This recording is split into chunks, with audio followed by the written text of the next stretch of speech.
Hello, it's Friday night and welcome to the Fancast. I'm your host, Brainmuffin, and I'm talking to you on a new microphone, so hopefully I don't get too loud or too rambunctious or whatever, and I'll back off and I'll just go in and out, in and out, in and out, like I did in your sister 20 years ago. And with me right now is Metal Pro.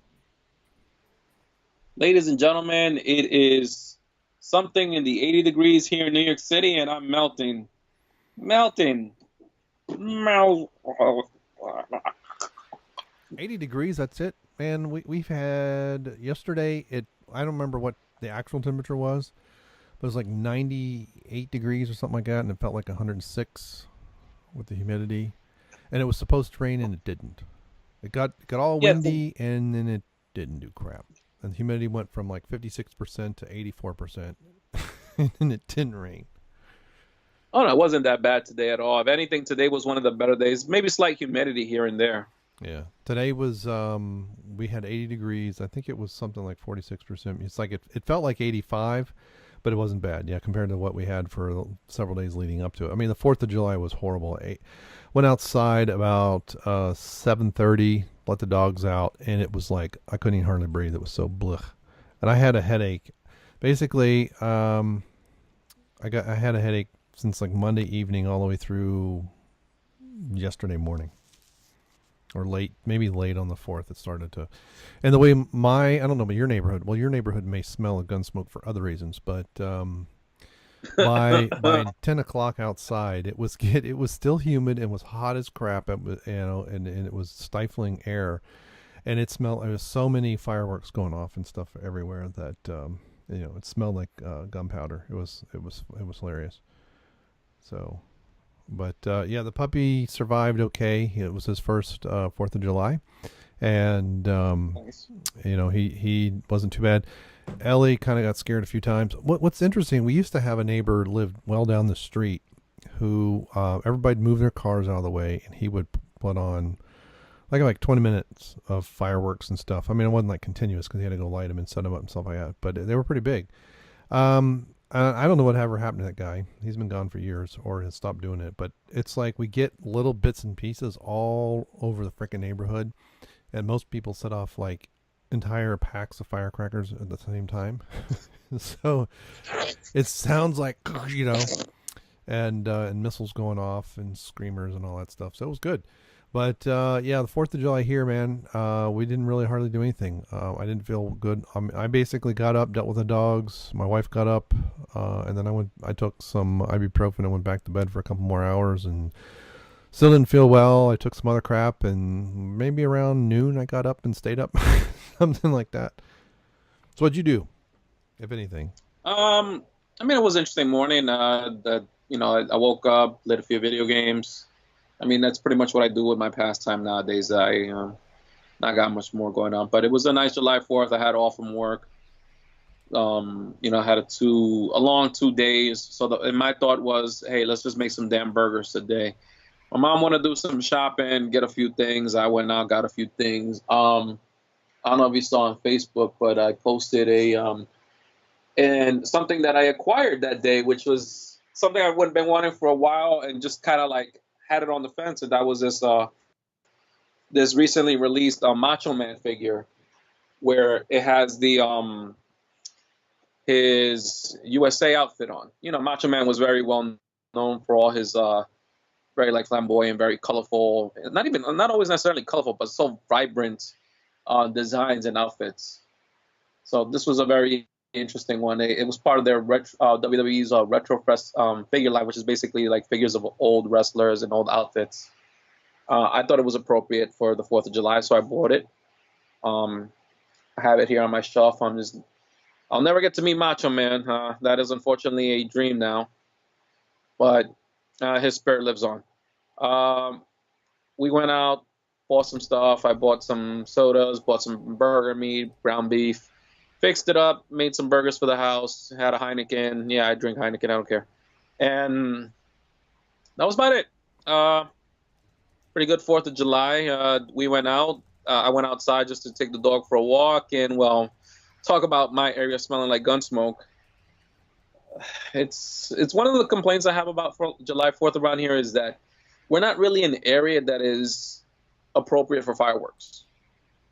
You know, these inner city streets really are not the best places to start setting off fireworks, especially in areas where there are low hanging trees, there are cars all over the place, and a certain on this long avenue that I live on next to, there's a lot of power lines above us. So, you know, there have been incidents in the past where there have been accidents like that. So I usually stop caring at that point what happens to these kids or people who want to be dumb enough to light them up. Yeah. You should know better at this point. And yeah, really. I don't want to hear about it on the news. Your parents bitching how good a kid you were and how the hell did you get a firecracker. You should know better. I really do. It's annoying. Like I don't even know what's legal around here. I know I don't think you can buy them, but you go right across the state line in Indiana, and like one of the first stores you see on the first interstate exit is fireworks. So I'm guessing people get them over there or in Kentucky, and because I mean it's amazing for something you can't find a store anywhere. This is where, you know, the commerce is going to happen even with all this stupid government interference. Right, so they're not legal to sell. I guess they're legal to have. I don't know how it works in Ohio. I know in Tennessee, we lived in Knox County. It wasn't legal, and so sometimes it depends on where you are. But yeah, it's stupid. You know, heck, we used to let off M80s and stuff like that when I was a kid. Cherry bombs, all that stuff. And you know, if you're dumb enough to put the thing in your hand, you deserve the consequences. You know, usually what we wanted to do was want to blow something up. Well, heck, we even did stuff with firecrackers where we would put them, you know, dig holes in the ground in the dirt and, you know, light them off just to see the explosion and, you know, go up and send the dirt. It's not like it's huge, right? We're talking small firecrackers. We're not most of those. Now, firecracker size, usually you just put in your hand, it'll hurt. But we have stuff, you know, going up over, but, you know, sometimes you see somebody light something and it doesn't fire off, and, you know, it's just like a Roman candle and it falls over and then the whole thing goes all up at once. So, but, you know, I mean, we're houses here with trees and people park on the street. So you really got to be careful of parked cars or something. But yeah, it's one of those things that's like, yeah, you know, do it at your own risk. And then if you damage my property, then I'm going to take it out of your rear end. But I'm kind of let the market decide that instead of the other stupid things. It's, you know, I know actually I don't remember how people acquired them, but when I visited my parents, when they were living in Germany in the 90s, and my wife and I went over around Christmas time, we were there for New Year, and people were lighting them off. Now we had about 8 inches of snow on the ground, and watching the fireworks light up the snow in the houses on the snow covered. That was pretty. But sure enough, about an hour into it, you heard the fire trucks roll out, going somewhere. Oops. And it was cold too. I mean, it was like 5 below zero. It's like, man, I really feel for those guys. But yeah, that's kind of how I feel. It's like, you know, suffer the consequences. You don't have to make everything illegal. I mean, that's the thing. I noticed, you know, in New York there, it's like every time you turn around, they're wanting to ban something. You know, they're going to, I forget what they were doing recently. They were wanting to ban something. And then, was it Blasio that something came out about him using, I thought it was him using some jet to, I don't know. Yeah, he's like one of our biggest hypocrites here in the city. Oh, yeah. You want to talk about like where the whole, like just how far like what's his name? Mark Dice says liberalism is mental disorder, the disease. Well, that's, I heard Michael Savage say that, so I don't know who started that. I might be inclined to believe Michael Savage only because it sounds like something he might have started. I know Mark Dice uses it too, and I know he markets it as well, but I don't know. Maybe it might have been him, and I might be getting it wrong, but he's gotten in trouble several times. One was the thing I think with the jet, like I know he also got in something happened where he was going to go protest the Trump summit. I think it was in Europe when they needed him here, something like that. He got some flack for that. Right. And there was something recently. I know there was a video I saw. I forgot the guy who's in the video. He was talking about the cigarette tax or something like that. Was it that that they don't want to allow stores to sell like loose cigarettes or something like that? And I remember hearing something about along those lines how the government here wanted to regulate like the sale of cigarettes. I'm like, come on, just how much more regulation you're gonna do out here? Right.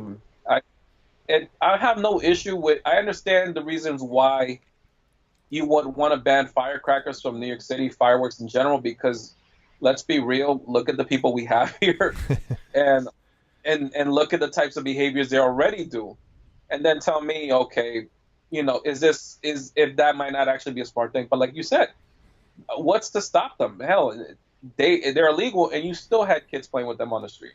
And again, if my property gets damaged or I end up getting hurt, as soon as I feel better, I'm gonna come after you. Right. I wouldn't blame anybody for wanting to go beat one of these kids up if all of a sudden their car's on fire because some dumbass kid or teenager or even adult felt the necessity to let one off. And again, they were even going off on the 5th of July. Oh yeah. Well, they start here like, I don't know, a week. I mean, before my birthday. Yeah. I mean, my birthday's on the 20th of June, and before then, people were lighting stuff off. I think like testing things, practicing. And it's like, and then third, and this being on a Wednesday, a lot of people did stuff Sunday as well. Mm-hmm. When it's a weekend, or if it's a Monday, if the 4th of July is on a Friday, or especially when it's on a Monday, it's like, I mean, there were people lighting stuff off on Wednesday at like 3 p.m. Okay. I'm like, you can hear it. You hear the thing go up and boom. You can't hardly see it because it was so freaking bright outside. I'm like, why are you doing it now? You can't see crap. But people do it like all the damn time. And talk about various governmental interference. One of the things that I still don't understand this is like this. We have state minimum. You probably have something similar. State minimum pricing for beer and cigarettes, or I don't know if it's tobacco in general or just cigarettes. And a lot of gas stations will say, it's beer at state minimum prices. And I'm like, why is there a minimum price? This is dumb. This is as dumb an idea as minimum wage. It's like, if someone wants to, I don't know if this is a holdover from prohibition, and it was like, hey, we'll repeal prohibition, but we'll people were getting drunk. If you want to sell your stuff at a loss and go out of business, that's your decision. I don't understand why they do all this stuff. I obviously like cigarettes. What happened there in New York a few years ago, where that black guy, he was selling cigarettes on the street that didn't have the tax label, right? Oh my God! And he gets jumped by like 6 cops, and he gets choked and he dies. It's like, really, this is stupid. This is as bad as the British quartering troops or shooting people for not paying taxes and stuff. It just this is dumb.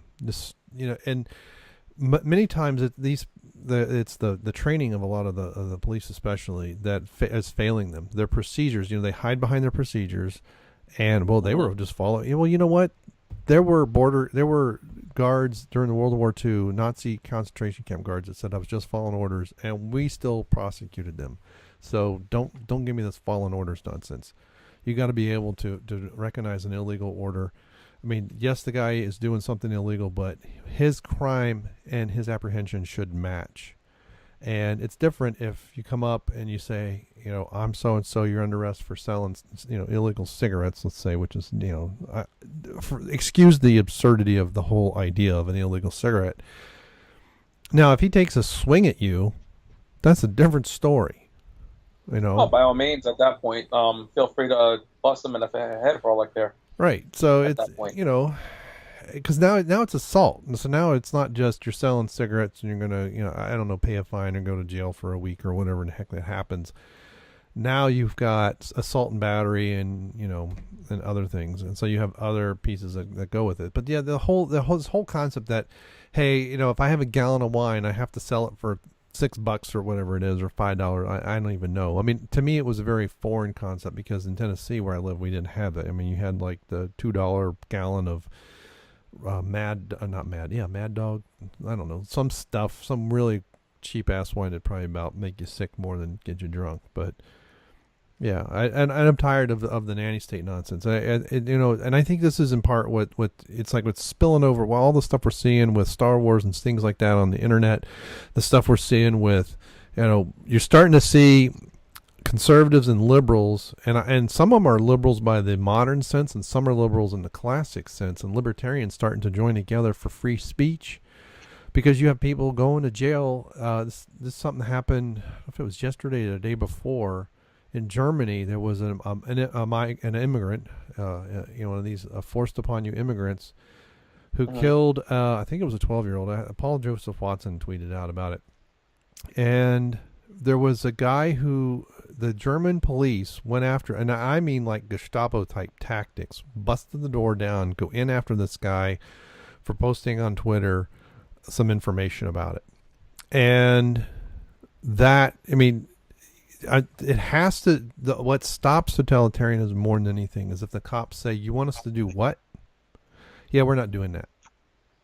In fact, we're not going to let you send someone else to do it.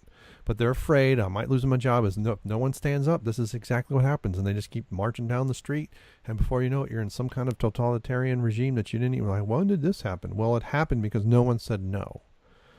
You know, it's like, no, mayor, we're not going after this person for putting something on the internet. We're going after this other person who's actually committed a crime and actually killed somebody, not put nasty words on the internet. I mean, it's different to me if you're going to put, I don't care what you're putting on your Twitter page or your Facebook page, because I can ignore you. Now, if you come and deface my property, that's a completely different story. Now you've actually caused damage to me, and so your free speech does not get covered there. But actually, now that you mentioned that, during July 4th, while I was making burgers, channel, the YouTuber I was talking about, Mr. Mediker, he actually did a live stream where he was talking about how shit really got really bad in Europe. And now that you're talking about defacing property, there was a situation I think it was in England, the new nanny state, where I think they arrested a man and his son for defending their property. I think all because it was like it was a gang. I think they were all black or something like that. I'm not sure. But, obviously, black guy, white guy, and with the way things are over there right now, he was defending his property. I think he said the N-word or something like that during the process. But they came back to arrest him on the accounts of racism. Right. And they let these three guys go, saying that they did nothing wrong, despite the fact that he had called the police to tell them, listen, this is what's happening. We need help. So he took it upon himself to defend his home. And, that was among one of the few stories of like why exactly things might not be too great here in the United States right now, but we still have that. We're still at a point where we won't have the police arresting us for free speech on a wider scale. Like over there, it's already all over the place. Oh yeah. No, it's, they voted for Brexit, almost 3 years ago. And, when all that happened and Nigel just kind of stepped off the stage like, oh, my job's done. I'm like, no, dude, nothing has happened. All that's happened is the people voted, and the bureaucrats are not going to go down without a fight, and they still haven't done Brexit. And you have, I was watching a thing today with, what's his name, Dave Cullen, who's Irish, and he was talking about how there's this fervor in England that there's some people that find the soccer fans who are cheering for the English team in the World Cup that's nationalist, and I mean they're basically saying they're a bunch of Nazis for supporting their team and waving the flag around, and that's offensive to migrants. And it's like, well, first of all, these people aren't migrants; they're illegal aliens. Let's fully label who these people are. They're not refugees. They're really enemy combatants more than anything, and they're really being traded around. The real refugees in these things that get on these NGO that are pushed around by these NGOs, it's a lot of human trafficking. This is one of the biggest things that irritates me the most, with people yelling and screaming about Trump, separating women and children and all this other stuff at the border, is how many of these kids are victims of human trafficking. And this is part of what they're trying to figure out, who they are with. Is this really their family? Is it really a guardian, or have they been basically kidnapped or sold, to be human trafficked across the border? And that's what they're trying to figure out. And now we have these virtue signaling actors who are going to do hunger strikes and stuff. And it's like, Trump's already signed an executive order to try and ease this.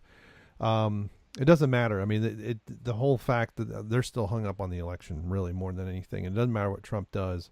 They're going to be yelling and screaming about it. But, you know, like I've said on other things, you know, I think we talked about before, you know, Obama had people like disappeared. They come to the border and then they disappear, and then people were showing up all over the country. You know, who are these people? No, you can't ask that question. That's racist. You can't. Just accept them in your community, accept them in your schools. You don't know where they came from, and we're not going to tell you. And again, you had federal. Those are a lot of federal. You know, we're talking FBI and others. You had people going along with it, and you know, Homeland Security, all that stuff. And again, people not saying no. It's like, no, this is wrong. And a lot of that would, but you know, as we're starting to uncover in Hollywood, look at how it's like every time we turn around, there's somebody that's getting accused of sexual harassment. Now, some of it, they're hanging people a little bit too early, but you know, the movie Eyes Wide Shut was about a lot of the inner workings of Hollywood, and people just, you know, was that not Roman Polanski? I mean, there's another. You know, he's a hero of Stanley these. Yeah, Stanley Kubrick, but Polanski. I mean, pedophile and known. He's not in this country because of what he did, and people, you know, there are these wackos that adore him, and I'm like, you know, Meryl Streep among one of them. You can't fix that, but the people that are supposed to be enforcing stuff, it's like, you know, I don't understand it, and you know, these mind-numb robots, I think is what Limbaugh used to call people 20 years ago. I mean, I haven't listened to him in so long, it's not even funny, but it's like now the millennials are even worse. You can't, you know, they don't have any concept of what's reality. They're so, and they think they're woke. That's the thing that really gets me is the people that use the term woke. They're more asleep than anybody else. You know, it's like that is correct. You are concentrating on the wrong things, and that's, you know, you're being offended for someone else that doesn't need it. You're taking their offense for them. So anyway, but yeah, so all that about July 4th. Now, do you know, Mr. Liquid Metal Pro, the day after July 4th was July 5th, correct? Yes. Do you know what July 5th is? God damn it. No. I know there's something else in July within, not that far off from the 4th, but I don't think that pertains to us, and I think it was like something that happened in England or something. Well, here in the United States, July 5th, according to somebody, and I don't know who they are, but I congratulate them. I want to thank them, is National Bikini Day. And I did mention this in our chat. Oh, that's yesterday. right. So we're also going to celebrate National Bikini Day in kind of, I don't know what kind of way. Now, I know this is the 6th and this is, it's past, but, well, you know, similar to what we did for, you know, National Cleavage Day. I don't think we're going to start quoting the Bible or anything, but because the bikini is the whole thing. It's a whole ensemble, right? It's not just one part. Yeah, exactly. But I've been trying to find. So there's some interesting National Bikini Day, you know, images and banner images, and I'll try and find something semi-inappropriate, and see if I can figure out what I'm going to do with it all. But you know, and congratulations to any women who are listening who feel comfortable in bikini, no matter what you look like. I mean, the first thing is you got to feel comfortable. You know, this is the part that people get, I think, wrong when the whole fat shaming stupidity. Well, one of many parts, but yes, you have to be comfortable in your skin first, but that doesn't mean you have to be satisfied with being 50 pounds overweight or 40 or 20 or whatever. In my view, because of all the different things I've studied with fitness and what little medical, I mean, as a ski patrolman, I might say I have a little bit more medical knowledge than your typical person. So I don't want to sound like, you know, as a physician. For me, a lot of this stuff with weight is, there's a hereditary component of it on my mother's side of the family. You know, uncles and grandfather who died in mid-50s because of heart disease and problems, and they were all overweight. I mean, they also smoked, but a good portion of it was because of their obesity. And, you know, diabetes and stuff like that. And as well as, you know, so for me, it's a health thing is what I'm really trying to say. It's not just a looks thing. You know, And you can be skinny and still fat, a lot of internal fat. So this is why body fat percentage is very important. But this is where I'm this is where I need to be interrupted by Erik or something. But my whole point is you can still be comfortable wearing something and still be striving to look better, and they are compatible. They are not combative. That's my whole point. Well, the whole point, I mean, like, let's take, for example, let's continue the topic about bikinis. Like, there are women that look great in a bikini. You would take a look at them and it would be like jaw dropping. You would not be able to say a word afterwards. There's some of them that look so great in it. There's some that have some certain elegance that goes with it. And then you have, oh God, I don't know what would be the nicest way to say this. And you got like what I would have to call a beluga in a two-piece, because I have seen and God, it's terrible. It's like I have seen some instances where it wasn't necessarily that women were overweight necessarily, where I would say like obese. But I have seen women in bikinis in the beach, and I don't know if you have. I know I have my fair share here in New York City during the summertime in the beach. I've seen women that I don't know how they feel comfortable wearing that because I'm not saying that just because you got a gut, you just because wear one, but but just because they feel comfortable doesn't mean they have to look good. And it doesn't mean that there's an old expression that people don't like, that beauty is in the eye of the beholder, and it really I remember 20 years ago people complaining about our society's narrow definition of beauty. I'm like, look, every society has a narrow definition of beauty. That's why it's beauty. If everything is seen as beautiful, nothing is beautiful, and it's about aesthetics and taste and wants and desire. I mean, it's all these emotions into saying something is beautiful. But yeah, it's just because someone's comfortable wearing something like that doesn't necessarily mean that everybody. Now, as an observer, I don't have a right to go wag my finger in their face and say, hey, whatever. of course. I've seen some really skinny women, and I mean women, not 9-year-old girls, who look horrible in a bikini. Okay. They're built like an ironing board, and if you hung the bikini on a clothes rack, a coat rack, it would look better. Okay. Jesus. So, well, I mean, just because there's no hips, there's no nothing. It's like, it doesn't look right. I mean, it's not like, and it's necessarily that they're ugly. It just doesn't have that. The bikini was. I started reading a little bit about it today because I was at board this morning and I was eating breakfast, but. The person who designed it, there was one guy designed it, and then there was this engineer who came up with a better one. It was, there was actually an expression that he had that a true bikini could be fed through a wedding ring. So take it out for that as you want. He was French, so that was part of it. It was the 1940s. And the whole point of it was to accentuate the hips and a narrow waist and a bust line, and with as little cloth as possible. Not necessarily like a micro, because this was before surgery and when boobs would stand up on their own. But I'm just saying, the whole idea was to present. It was in the presentation, if you will. So if you didn't have hips, they don't. I mean, you're just wearing a two-piece, So.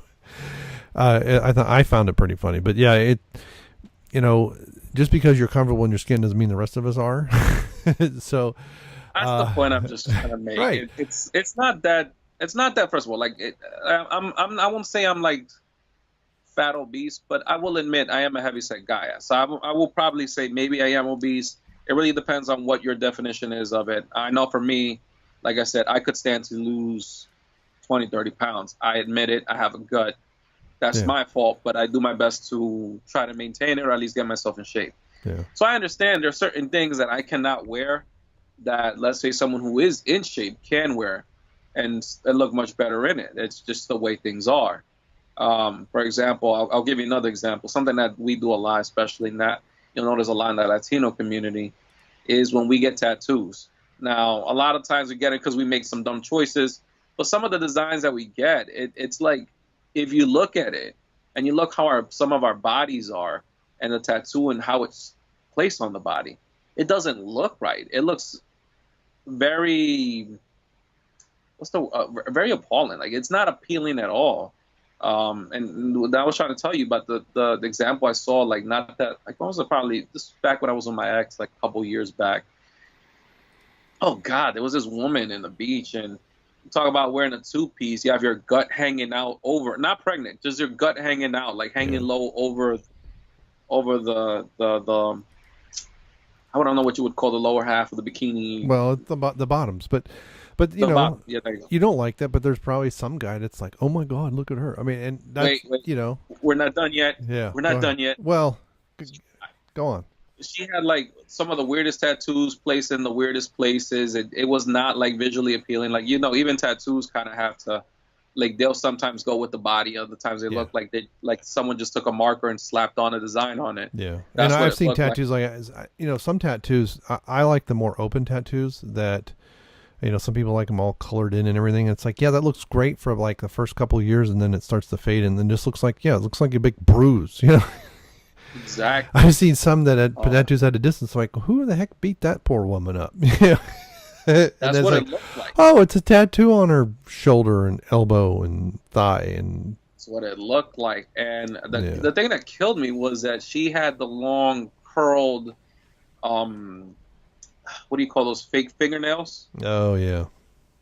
And I was like, okay, me, my ex, some friends that she invited, we all looked at that. And we're like, there is no way in hell that's appealing to any. I mean, I'm pretty sure somebody is fucking that, but like the rest of us on the beach, like tried our best to avoid looking in that direction. Yeah. There's just some things that are not visually appealing. Maybe she, like you said, she's comfortable in what she's wearing, but I don't know if that was comfort or arrogance coming from her part. So. Yeah. Well, I don't know, and probably a little both, but to me, it's comfort. I've seen people, growing up in Europe, you see a lot of guys in Speedos. Now, I never wore one, and you'll see people in Speedos that look like they should be wearing one if they want to, and then other guys, it's like he's so fat, it just kind of, where'd it go, And if you get to the community pool, and it's like.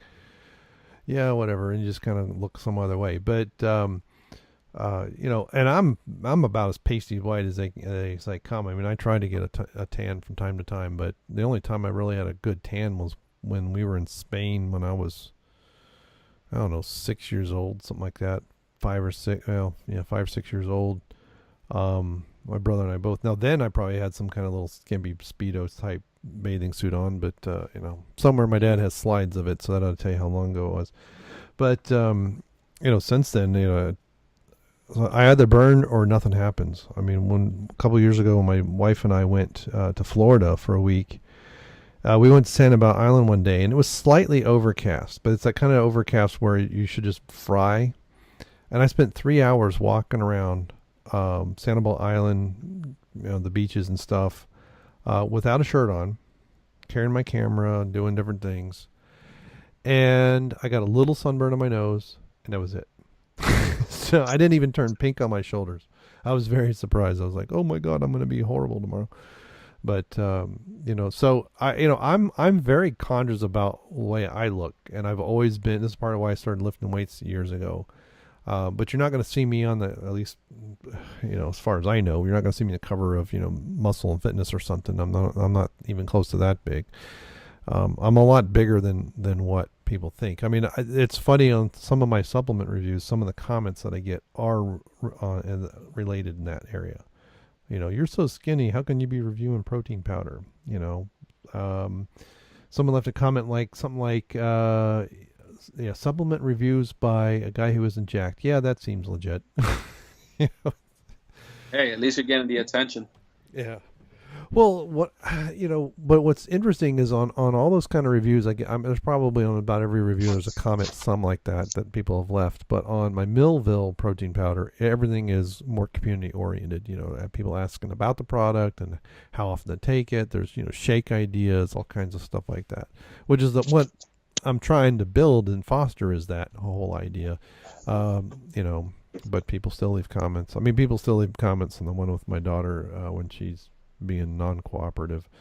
But so anyway, I'm gonna do something. I don't we don't have to talk about the history of the bikini, you know, because I don't remember it and it was yesterday anyway. But you know, look, if you, I don't care if you weigh 700 pounds. If you like wearing one, wear one. But just know now, because I, you know, especially when I was younger and was very skinny and was insulted a lot, I'm very sensitive to, okay, they can go on by, I can look somewhere else, and I don't have to laugh, snicker, or point fingers. To me, that's very immature. But just know that I don't have to, you know, applaud your decision either. So just know that my silence is acceptance of your right to do that while I have a right to look somewhere else. How about, is that fair enough? I mean, as long as we're not forced into fat acceptance, I think we're okay. Because have you seen some of those videos? Oh yeah, I have, and this is why I said to me it's more of a health issue. Exactly. You know, I had to gain some weight, mostly muscle, for health reasons. You know, as I started to get older, I started to, well, and I still do. I still have back problems. My hamstrings are not as long as they should be. When I was younger, I didn't have much of an issue because I was running a lot. I played soccer. Throughout high school and even into a little bit of college, I was running. I used to run. I stopped running 3 miles a day when I left Germany because I really didn't know the pure distance, but I knew speed-wise. And where I lived in Tennessee, there were hills. And so I could go up and down hills, and I had to run 1.5 miles and feel as tired. And I'm going to tell you, I'm running up these hills. I'm not jogging. Jogging is actually very bad for your knees. Running is not so much because you're more horizontal in your approach as opposed to straight up and down. Jogging will just beat the crap out of your feet and knees. You really have to run. You need to extend that stride and really run. And don't run with the safety brake on. So you got to make sure you don't get your heel out in front of your knee too far, or it's like running with the safety brake on. But there's a dynamic to running that most people don't understand. But you know, I wasn't on the cross country team. I probably should have been, but I was doing 1 mile in 6 minutes or less when I was doing 3.5 miles. Now, eventually I got, so I guess it would have been less. It's like 5.5 minutes or so, 5:40. Because eventually I got to the point where I could do 3.5 miles in 18 minutes. And then one time I did 1 mile in just over 5 minutes. I was bored one day. I didn't want to run for 20 minutes. I was like, screw it. I'm going to just, I stretched, you know, I kind of got warmed up, and I ran 1 mile, well, slightly more than 1 mile, because the track was of this odd shape. So I wasn't going to stop 2/3 the way around. And we're talking 5 minutes, 10 seconds for a little bit over 1 mile. So, but that's just me running. That's not us part of a team. And, you know, you look at an Olympic athlete, and, you know, I wouldn't even make the, you know, most cross-country teams in college, I probably wouldn't make 5th string. But when I was doing that, that was fine. And then I stopped doing that a little bit in my mid-20s, and I started having severe back problems. So to me, it was not only, hey, I want to look better with my shirt off, which I still think I look like shit with my shirt off.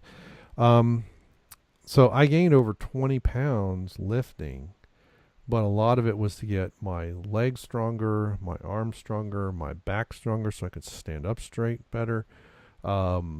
And to get some of my internal fat down that I didn't realize was starting to grow. And now I'm very conscious of it. This is why I do things like with my body fat analysis and all that other stuff. Because, and then there's a family history there. So my dad's side of the family, so my mom's side of the family have problems with obesity, you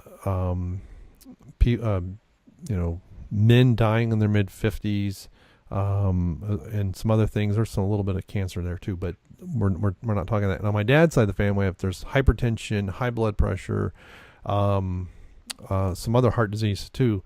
So for me, it's more about health than it is about looking good because of family history there. You know, the people in my family on both sides that lived longest, like my dad's father, and on my mom's side, there's some other stuff. They were all physically active into their 90s. No, they weren't out there pounding weights, but they were, they grew up, they grew their own vegetables. They, they walked a lot. They had bread sparingly, maybe a few slices a day, but they ate a lot of fruit and vegetables and some good meats and the kind of stuff you're supposed to be eating. And they lived, I mean, like my mom, well, my dad's side too, on his mother's side, his mother got cancer when she was like 61 and died pretty quickly back in the 70s. But two of her sisters lived to be in their 90s. And, and that's the way they ate. My grandfather died at 96 years old. I mean, he had to give up, he had cataracts and all that, had to give up driving. But 2 months before he died, he was out in his yard pounding roots. Okay. Trying to cut some, they had cut down a shrub they didn't want, and they were trying to get the roots out. And he had someone helping him, because he remarried after my grandmother died. So it was one of her children was helping him, and he's in his, I guess, in his 60s at the time. And my grandfather's complaining that, man, he was getting so winded. And it's like, well, gee, Charlie, you're 95 years old and you're out here and it's hot sunshine and you're pounding, roots to dig out of the ground. And so he had more energy many times than people 20, 30 years younger than him. But he stayed active, right? And that to me is the important part, and staying the healthy side of it. And it's not just about, so this is what's really, really irritating to me about all this, fat shaming nonsense is it's like, okay, now you're saying be someone who is pre-diabetic. One of the most common causes of, more women get knee replacement surgeries than men. And the most common cause for women is because they were overweight for so long that their knees just wore out too quickly. And I'm not talking 100 pounds. I'm talking 20, 30. It adds up. And, that to me is a more important discussion than, oh, I can't fit in the skinny jeans, or you just hate fat people. No, because here's the thing. There are women out there, and I'll admit this myself. There are some nice, thick-bodied women out there. There really are. Probably like not the ideal slim, skinny type that most people would consider hot. I mean, I can't say most people, but a lot of people may consider hot. But, there are, and I'll tell you, I've been to a bunch of jobs. There are a lot of women that maybe might be 20, 30, a little bit on the chunkier side than normal for her body type weight. I don't know. I don't really follow all that. But like I said, there are some thick women, and they actually have it in the right places. Like talk about thick with the 2 C's, the 3 C's, like thick places. Yeah. Well, see, that makes a difference, because. Hello?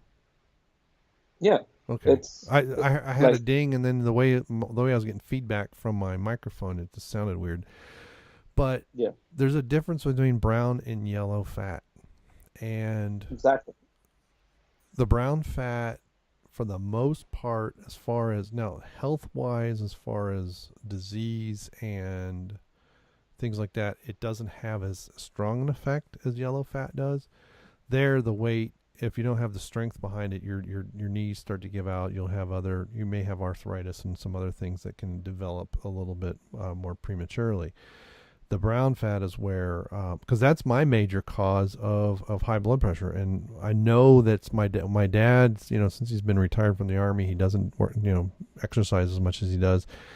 And I firmly believe one of the causes of that high blood pressure is internally. And I don't know what his body fat percentages is, but I imagine it's higher than he realizes it is.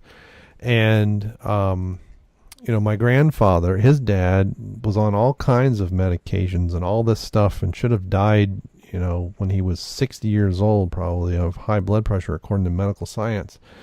And he outlived multiple heart doctors. And so sometimes that is really just a number that, what is normal, and salt has nothing. It's the sodium myth. It irritates me. Like I can't even express how much that irritates me, but that's a difference. And so, if people are carrying it in the right place and it's not excessive, yes, it does have a negative effect on your health, but it's not as big as someone who's got a belly that looks like they're pregnant with triplets.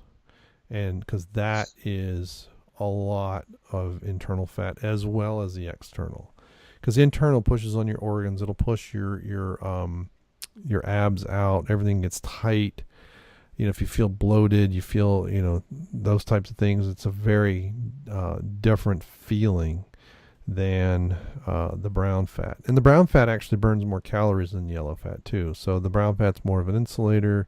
This is why you see, people in Alaska that look like they're heavy or overweight, and they're fine. Their heart health is good, everything else. And then when you do a scan of them internally, there's very little fat, and it's all on the outside. And so, yes, it still would be nice for them to slim some of that out, so it's not a big burden on their joints and things like that. But as far as heart disease and high blood pressure, and there's it's even linked to diabetes and pancreatic failure and a bunch of other stuff because of the pressure that they put on the internal organs.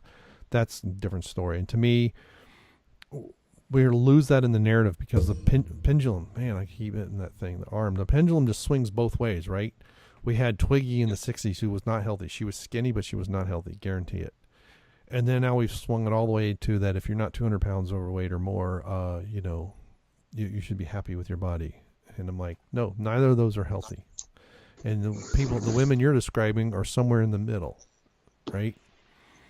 Yes. And so, I mean, there are people who've been professional bodybuilders, guys and, both men and women, who are unhealthy. They have huge muscles and they're ripped to hell, but they're unhealthy because of the crap they're taking to look like that. They're killing their kidneys. They're killing their liver. Some of them have, literally passed out on stage. Some have locked up on stage, and some have just dropped dead. That's not healthy either, right? So just because someone is huge muscles and they've got, body fat of 6% doesn't necessarily mean that internally everything's cool. Exactly. I mean, look at, I always talk about wrestling. Just look at some examples there. You have a lot of wrestlers that, especially in the 80s, 90s, to get the ridiculous types of bodies that they had, and it's no secret that they've done a lot of drugs for that. And afterwards, some of the injuries that some of them suffer, some of which are career-ending, that would probably not harm most. Like some of them had like injuries in like knees and backs and everything, and they turned to harder drugs because they couldn't cope with the pain. Yeah. Their body couldn't handle it. So. Yeah, well, part of that too, they get injuries, they get broken bones, and then they start taking painkillers. A lot of that, especially in the early 2000s, a lot of guys in late 90s were taking insulin instead of some of the steroids. And they started doing things like expanding their kidneys, enlarging their hearts. They started having heart valve problems. They started having cardiovascular issues that were all related to the stuff that they were taking. And but then you look at someone like Arnold, who took some steroids probably mid-career.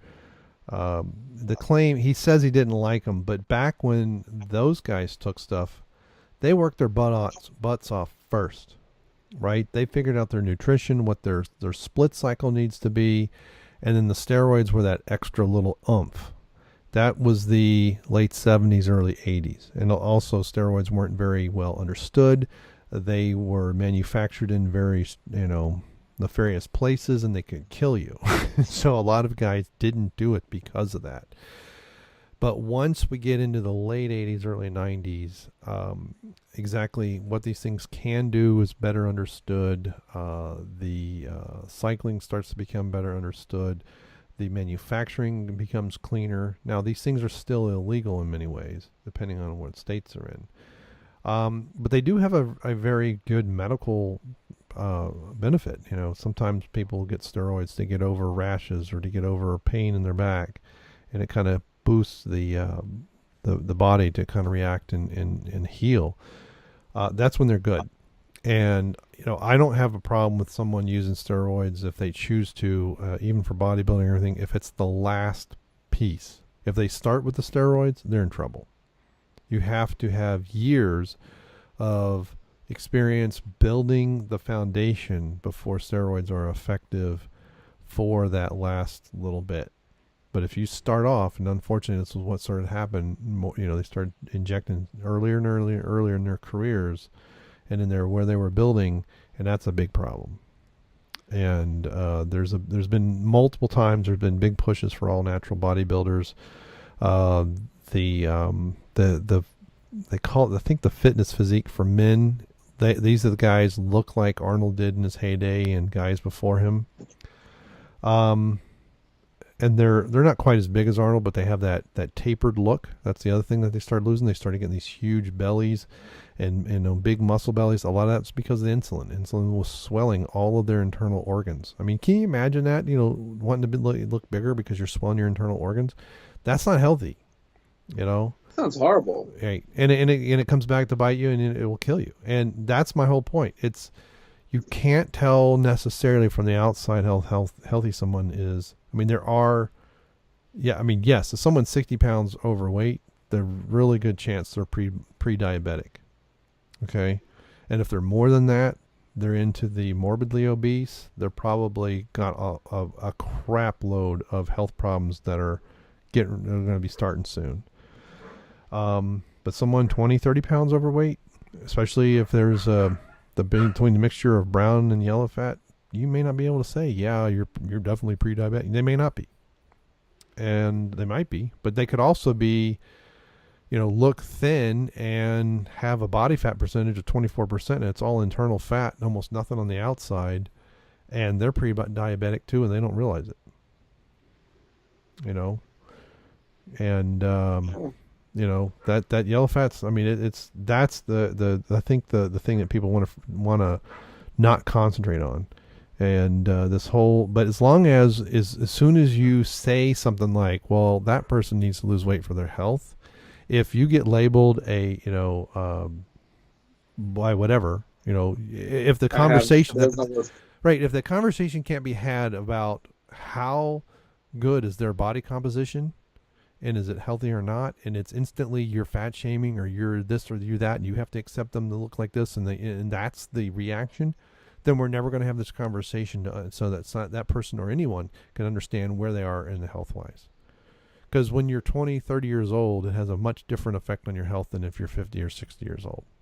And so all that has to, it's just like smoking. You can smoke through your teenage years and into your 20s and quit, and then 2 or 3 years later, it's like you never smoked.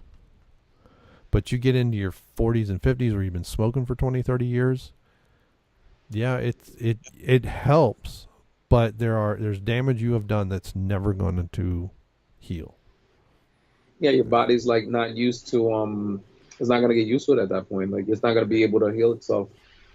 Well, it's just like alcohol, you have too much alcohol when you're early, when you're younger, you'll die of alcohol poisoning before you're going to die of scoliosis of the liver, psoriasis, the whatever of the liver. Isn't it cirrhosis of the liver? Cirrhosis of the liver. I know it started with an S, and I'm like, it's just floating around in my head. There you go. Like we've even talked about before too, is you get a lot of people who have non-alcoholic fatty liver disease. What do you think that is? That's sugar. The brain metabolizes the alcohol back to a sugar molecule, and the fructose just beats the living shit out of your liver, and you're done. And you never drank in your life, but you're dying the same thing as someone else who's been drinking all their way too much all their life. And that's what I'm talking about. That's the conversation that people need to understand. It's not just about, am I fat, am I skinny? Can I see my blood vessels and veins pop out, or am I full of cellulite? It's what is my health composition? So basically, enough of that diatribing. Finish this out, man. This has become a real long-winded, boring topic. Let's move on to something else. So finish this out. Boring? I was having the time of my life. Anyway. How about I'll just... Do you really have something else, or are you just going to chat? I'm going to end it on something. Basically, ladies and gentlemen, what we're trying to say here is if you're too fat or too skinny and your body feels, I don't know, not too good, especially when doing the most basic of things, then you might not be healthy. And you definitely might need to start, maybe need to go to a doctor and find out what the problem and the cause is. Because for all we know, like Leif said, it could be internal, and it might not even be related to the weight. throwing them. But definitely find out. And then, too, maybe you might need to change your habits a bit. I mean, listen, if you're a female about like 5'10", oh, that's actually kind of about my height. If you're a female that's about 5'5", there we go, that's shorter than I am. And you weigh about as much as me, which, and by the way, I pretty much am obese. I'm overweight. If you weigh about as much as me, then that's pretty much a problem. You may want to double check that, because I don't think a body of that type, that height, size, is meant to carry that much weight. And I understand, yes, there are big, beautiful women out there, but listen, there are big, beautiful guys that we use that same logic, and a lot of them don't do too well. And that's men with, who are supposedly able to handle more pain and pressure to their bodies and everything. I can only imagine what it must be like for a lot of these women who are morbidly obese. Like, once they get to that point in their lives where all of a sudden taking one step off up a flight is like running an entire block. So, just saying. Well, I mean, if you can't walk up 2 flights of steps at a moderate pace without being highly winded, and you don't have emphysema or asthma or some sort of breathing issue, you are out of shape. Now, it's Exactly. 2 flights. That is not a lot. And I don't mean, if you go 2 flights like I do 2 flights, your heart's going to be racing and you're going to be breathing heavy for about 12 to 15 steps after you get out of the stairwell. Okay? Because I skip steps. I go up 2 or 3 at a time. I'm kind of hopping, but I recover quickly, right? It's not like I'm sprinting. And there was a time I couldn't do that. I mean, part of what got me back into getting into shape, and I mean, I know people will look at my videos and they're like, my BMI is over 25, okay? According to the government, I'm overweight. I'm not obese yet, I think. I don't know if over 25 is overweight or obese. So keep that in mind, how useless BMI is. But It really is. I could not get up off the ground. Okay. I was 198 pounds. I was in decent shape for skiing as far as leg strength, but I had no core strength whatsoever. And when I got cold, I could not get off the snow by just sitting up. Okay. I couldn't just sit up and then stand up. So that was with a 34-inch waist, 195, 198 pounds, and I was my early 40s. So that to me, that was like, okay, I got to do something different than what I'm doing. And so most people look at me thinking, oh, he's in good shape. I could not sit up off the ground without help because I didn't have the core strength to do it. So you don't have to have a 45-inch waist and have, this big, huge beer keg hanging over your belt to be out of shape. So, don't let that fool you. But yeah, and that's the thing and I guess we're talking about bikinis and stuff and how I like the French cut bikini, by the way. It's, to move back to our actual topic. I think I've talked that other crap to death. I like that high cut over the waist. I don't like the 60s version where it went across the waist. I know some people love that cut. I don't. That's great. You like your cut. I like my cut. Awesome. You know what? That's the variety, right? They come in all those. They come that way and everything in between. Great. Well, there's all sorts of styles out there, bikinis, Absolutely. that's the thing. Not every style might fit every woman. There's some women that probably don't. A crosscut probably wouldn't look nice. Maybe in another woman it does. Maybe there's some women that a certain color doesn't work for them, right, and might look better on another one. Well, I don't remember. I thought it was LL Bean catalog. There was some catalog we used to get years ago that was all 2 pieces. They were not bikinis. I mean, they were more modest in their approach. But that's why they were separates. Because some women, are top and bottom. They're the model of whatever they designed it for. But some women need more up top or less or more. And here's a stereotypical. This is something I see about American women who don't really work out and just might, when they were younger, have done some kind of cardio. I see these women in their 40s and 50s. It's so hilarious. Decent size or large chest, a little bit of belly fat, and I know they're going to have no butt. It is so weird. Saw a lady today when I was eating lunch. I was like, I bet you she has no butt. And she went walking by. It's like the back of her pants just straight. And she was probably early 50s. Would be my guess, or somewhere between 53 and 55. I'm guessing, right? She could be 42, but she's been smoking since she was 9. I mean, never know. But it's so funny how often I see that. It's like they never lifted a weight. They may have run when they were younger. They did. And this is something that Kendo is always making me fun of me about. The Gal Gadot. She doesn't have a butt. She doesn't have any boobs either, but she doesn't have a butt. So, because I know she's not doing those kind of workouts. And so that's part of why I don't like her being Wonder Woman. She's thin, but she doesn't. To me, she's gorgeous. Do not get me wrong. Beautiful face, but the rest of her, she does. The rest of her, to me, is not attractive. So, but I mean, that was a main complaint early on. I remember another channel that the guys had referenced. I think it was Alpha Omega Sim mentioned something like that. Or when they had thought about the movie, like, and the casting, when they brought up Gal Gadot, it's like, listen, she's got a very model-esque type of body. Model can mean different things. But what she doesn't have is what Wonder Woman's always been. Wonder Woman she has the femininity. She still has a very feminine body, but she has a more of a what they call what they were like Amazonian build to her. Like, she had more of a muscular build. Like this was a woman that was working out every single day of her life. Yeah, no, like, you would expect right. It'd be muscle. hard to find a woman like that in real life. I mean, I know she's a cartoon. I get it.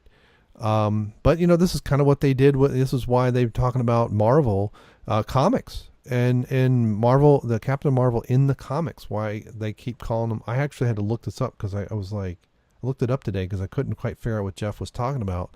I listened to last night's episode this morning, and they keep calling her Carl Manverse. I keep because it's Carol Danvers, and then right. And so I saw some of the new drawings, and I'm like, short butch haircut, almost no breast shape. There's not.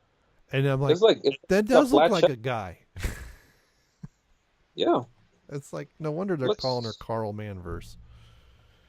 But this is what we seem to be getting at with the movie. I mean, I don't know how much of it it's just Brie Larson running her mouth and how much of it's real. But if it's only half real, that movie's going to fail. People are going to go see it, and the word will get out, and its Rotten Tomatoes score will drop like a rock, just like The Last Jedi. Jesus, and what was that popular meme that's going around now that the guy that plays Spider-Man, Tom Holland, has more ass than Brie Larson? Yeah, I saw. It's like that moment you realize that. I was like, and it's crazy. Let's talk about this is gonna get a little weird, ladies and gentlemen. So, have you ever heard two guys talking about men and their asses? There's a first for everything. Well, I don't know too. I'll let you talk about it. Okay, but the thing is that a lot of times that kind of goes to show you, like, the workout, the build. Sometimes, like, especially when men, we do squats. Let's not kid ourselves. Sometimes I might help the ass pop out a bit. I know when I was back in high school. There's a video. There's a video on YouTube, and I'm getting a lot of not echo, like reverb in my headphones. So hopefully this is it's not me. It's not a reverb. It's a very odd vibration. But anyway, there's a YouTube. I gotta find it. I'm gonna have to find it and put it in the description so people. This guy, it's these 3 people do. It's a guy and 2 women that do squats every day, and I'm talking minimal weight. Okay.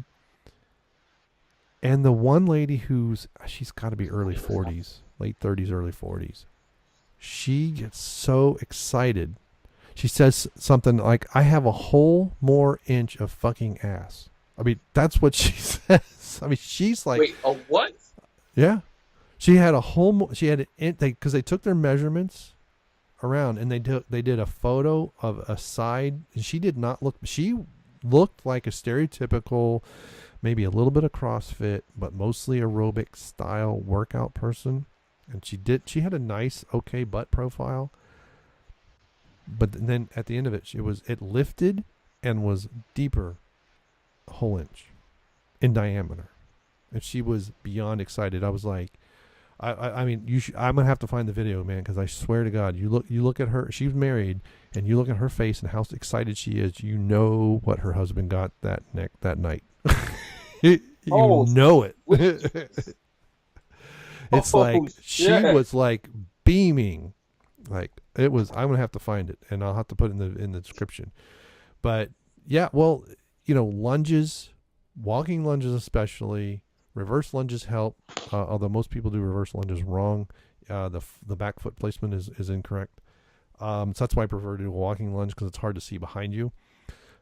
Squats, deadlifts, all deadlifts. The regular deadlifts, Bulgarian deadlifts, rack pulls to a lesser extent, Bulgarian split squats, all of that helps your butt. But you know what doesn't? Leg presses. What? Leg presses don't. Now, lying leg curls will, but sitting leg curls are useless. They are that if I wish my gym would get rid of it. It is a horrible machine. It does not work what you're supposed to be working. And it's just stupid. They just ought to, like that and the ab machine, they just ought to chuck into a landfill somewhere or melt it down cars out of it or something. But anyway, finish your train of thought. I completely interrupted you again. No. I mean, it's going back to what we're talking about, like just working out the ass and doing squats. And it's not that, I'm pretty sure it wasn't like somebody was looking, like some guy or some girl was just looking and saying, "Wow, he has, I want to hit that," or something like that. I don't know. That's not my preference. I'm just trying to prove. Well, you're talking about the meme with the two pictures side by side, right? Yeah. Yeah. Some of that, I don't know how much of that's the costume as well, because it really feels. I don't think Brie has anything back there, but it also feels to me like that costume she's wearing. And I don't know. I've seen that green costume, but when I see stills of her, it's red, white, and blue. So I don't know if that's just like a green screen. Because when you look at Robert Downey Jr. when he's doing stuff, he's got stuff all. He's got things all over his. He wears this like red black suit, and then he's got all these reflective spots on it. That's where they put the CGI. So I think it's kind of a little bit of both. It's yes, genetics does play into it here too a little bit, but your workout is going to emphasize, and then there's obviously an effort to emphasize his rear end over hers, and it's probably a combination of workouts or lack thereof and horrible costume. And I think it's on purpose. I mean, this is like Anita Sarkeesian's, counter argument. Like, I want to see the guy's butt. Well, there you go, Anita. You've got there it. You go. We don't have a butt to look at. We get far better than yours ever will be. And and enjoy that. Tell Tom how good he looks. I don't care. Whatever. But now we have the other side where we don't get to see anything. Well, and this goes back to the whole Gal Gadot thing. And it's not like, first of all, we're not to discredit Gal Gadot. I haven't seen Wonder Woman yet. Everybody who's mostly watched it has said it's not a bad movie. Like it's not the worst. It's not the worst thing out there, but it's not the greatest. It's somewhere along the lines where it's a decent watch. It's worth at least one watch at minimum. Well, yeah. Well, depends. Depends on the person. You can't get any less than that and not watching it. But yeah, True. To me, I mean, I watched it once, and I don't need to ever see it again. In the DCEU, here's on its own, it's a mediocre superhero movie compared to all the other superhero movies. Okay. It's probably better than a couple of Marvel. I mean, it's better than like Thor 3, maybe even 2. No, definitely better than Thor 2. It's probably a little below Thor. Better than Iron Man 2. I mean, I haven't seen Ant-Man, but Doctor Strange was much better.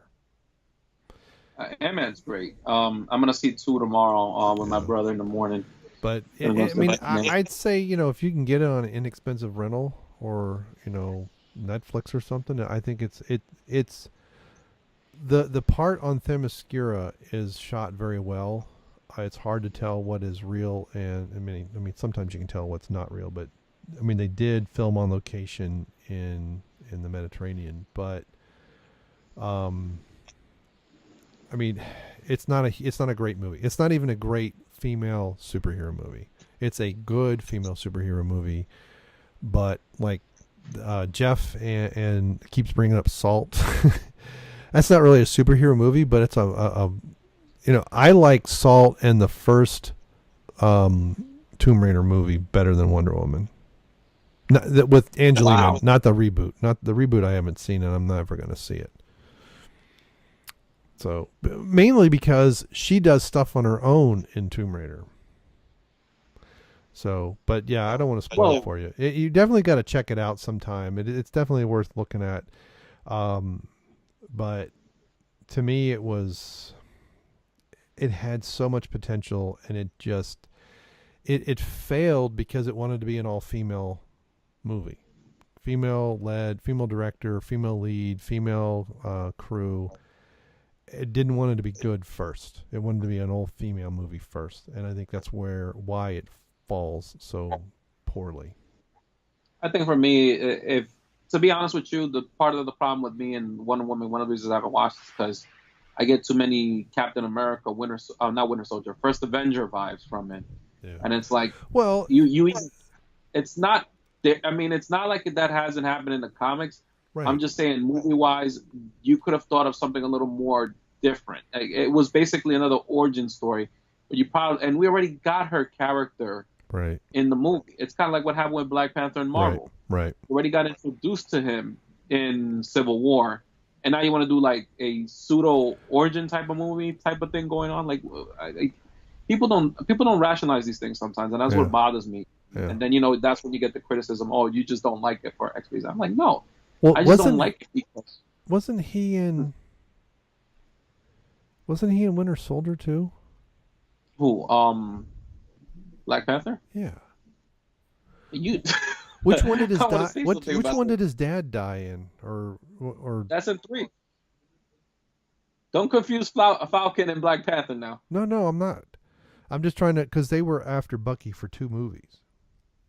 Well, remember they were after Bucky in the second movie because He was the Winter technically in that Soldier. one Bucky was after them. Yeah. Although Winter Soldier, is that what he's called in the comic? Because that is just a horrible name. Yes. And the way Scarlett Johansson delivers that line is so pathetically horrid. It's just like, even in the trailer, it makes me cringe every time. They call him the Winter Soldier. I mean, it just blech. Okay. Well, I think there was something about like him being a Soviet agent and everything, which is why they call him that. Yeah. But well, he's more or I less don't remember their version of Captain America, right? Because don't they freeze him? Because he's his buddy from back in the war, so it is 70 years later. See, this is why these movies they just run on to me, because it's like, no, I can't, I'm starting to not, and I haven't even seen all of them. I haven't seen Thor 3. Although, did I start watching it? I can't remember. I got halfway through Guardians of the Galaxy 2, and I was just like, this sucks ass. I had to turn it off. Really? I haven't been able to go back to it. Oh wow! I actually enjoyed it more than I did the first one. There was just much more development, and Yeah. like the guy said, Yandu's story arc probably was the best one. If you look at it, the whole movie, towards the end, the payoff is really about him. And Yeah. I mean, I that's got to probably the one of the part reasons where they're on that planet, his dad's planet or whatever it is. Mhm. And so that's as far as I got. I was just like, I don't, this isn't. I'm more interested in the fight between the two sisters. Karen Gillan's character, and exactly why she goes just ballistic. Well, And now that you bring that up, one of the things have you seen Infinity War yet? no. Oh God, I think if you were to watch Infinity War from to the end, you'll understand more about their story arc, like what their rivalry is, why exactly there is this bitterness between them, and this kind of like almost hate relationship, but at the same time very, like they're still sisters, despite the fact that one might hate the other one with a passion. It like the pieces come together, in the end. And Thanos. I mean, it's been already memed to death, the whole Thanos, wiping off half the universe. Like we ever, if you've read the comics, you already know what's coming in the movie. Right. But he also comes off as a very sympathetic and almost kind of like, one of the things I find very interesting about that movie is you always talk about these, talking about like all the problems in the world, like, why we have these things. And I'm not saying the movie gets political, but if you start adding the little pieces together of everything we've been talking about, like, hey, this is what's going on this side of the world, this side of the world, Mm-hmm. Thanos almost kind of alludes to some of that stuff. Like, he's not mentioning it, he doesn't state it, but he says something along the lines like, this is the reason why I do it. And you suddenly start realizing, holy shit, Thanos makes sense. Like, Thanos is actually speaking the truth that others are like neglecting to understand. And maybe maybe like what he's doing is just essentially speeding up the process, which is, killing people. But like I said, I'm not gonna spoil the movie. If you're gonna watch it, I'd rather you watch that and I don't say anything. Enjoy it for what it is. It doesn't get preachy or philosophical or anything, but Thanos does make some good points. That's all I'll say. I stand with Thanos on this one. Well, I really do. Right. The other part of me is I know that most, if not all of it's going to get undone. They all have contracts for the other movies, and some of them may come back and still die off or something, depending on if their contract goes through the next one. So I know some of it's going to come to an end, and I guess they'll think about rebooting. I think they need to stick to Feige's original plan, because I think original plan it was to end at the second one. So I don't think we were going to get a Miss Marvel movie. I'm not even sure we were going to get a Black Panther movie in his original assessment. I think that one was popular because people were afraid that if they didn't go watch it, they were going to be racist or something. But they can call me a racist. I'm Hispanic. They can't say shit about that. Right. That's why I said I hate to be that type of guy, but I love to. Sometimes I love playing the race card, because it's like, okay, so you want to accuse me of being racist, then wouldn't this contradict this agenda that you always push, that minority people, quote unquote, can't be racist? Because I would love for you to like do the mental gymnastics around that one. I want you to like convince me that I'm not being racist. Yeah. And that's a big cop out too. You can't be racist because you don't have any power. It's like bull crap. Power doesn't make any difference. I mean, I don't have any power over anybody. I barely have power over my children.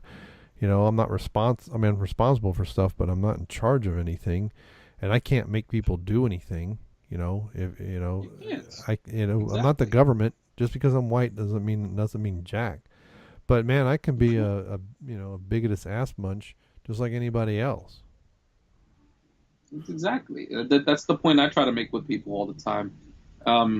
If we don't mind, that's actually a point that I want to lead up to something that we'll talk about a little bit later, about like a certain situation that happened here in New York City. Go ahead and talk about it now, man. I mean, we've been recording for an hour and 20 minutes. Just go. I know. Let's just go into it, because I actually want to bring this is gonna go tie in a little bit to who we're gonna announce as BBC later. And what's a little bit wrong, not only with entertainment, but like in the world. And remember, entertainment tends to most of the time be a reflection of what's going on in the world. So, for example, like, you can't criticize Wonder Woman because that makes you a sexist. What are you like? You got to give equal opportunities and everything. And oh no, we got to coddle certain characters, right? But what happened in this situation was that there was in the Bronx, and it's always in the Bronx. It almost always is. This 15-year-old teenager who basically had an idea of what he wanted to do in life. He wanted to be a cop. He joined one of them junior police programs or something like that. He met a girl there. Now, this is from what I remember, the details of it. This girl had sex. It got recorded, and it got put on social media. And I think it was like the brother and an uncle or something like that found out about it. So she lied and said that this teenager was the boy on the tape. And from what I said, the brother and these are people in gangs ordered the death of this kid. And this girl is actually the one that set it up. Now, what's interesting to note is that the girl had sex on camera with her boyfriend, who looked very similar, or oddly similar enough. I don't know. I haven't seen the video, and I really don't want to. It's just one of those things I don't even want to see. I just don't. I don't want to see this sort of thing. I don't want to give it the wrong attention it deserves, or doesn't rather. And it looked just like the kid that got butchered. And sure enough, the kid had gone into a he was walking one day. I think somebody was asking for $5 or something. Don't remember too well what happened there. But from what I understand, he got jumped by a bunch of other teenagers from the gang. He tried making a break for it into the store. There were accounts supposedly that the store owner didn't do anything to help. He was dragged out of the store, stabbed, beaten. They cut his throat. Kid miraculously somehow gets to his feet and makes it his way to the hospital. From what I understand, I don't know if you ever watched this YouTube with Tommy Sotomayor. No, I've just seen some little video of the stuff going on in the store. I don't think they were in the store very long. It was like the store. They really weren't. It's like as soon as you figured out what was going on, they were already outside. Now I don't know if he called police or not. Well, what ended up happening at first, people were calling for that store owner to get shut down and everything because he said he didn't do anything to help.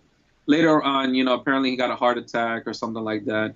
People were asympathetic to him. Later on, it came out that he was actually the one that called 911, but nothing came of it. Now, the reasons for that, I think that needs to be explored. Was this incompetence? Was they answering another call? Because 911 is a tricky thing, and this is something that I was trying to bring up with a discussion with a coworker that.